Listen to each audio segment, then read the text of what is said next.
পরের লেভেলে ওপর থেকে ফ্লেমিং অ্যারো ছোড়া হবে ইয়টের দিকে, আর শেষে ক্যাটাপুল দিয়ে ফ্লেমিং ডেথ বল ছোড়া হবে।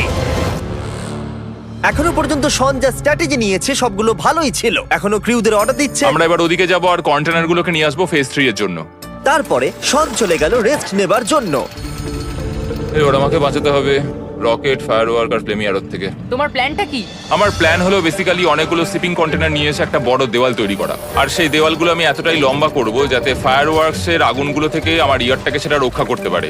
তোমার কি সত্যি মনে হয় এটা ইয়টকে বাঁচাতে পারবে বলে? আজকের দিনটা আমার, আমি বুঝতে পারছি। আমি 100% কনফিডেন্ট। ঠিক আছে। ফেজ 2 এর সঙ্গে কম্পেয়ার করলে এটা কিন্তু খুবই ভালো। তুমি সত্যি অনেক আপগ্রেড করেছো। একদম। তোমার আগের ডিফেন্সটা খুবই বাজে ছিল, তাই ক্যানন বল ভেদ করে ঢুকে গেছিল।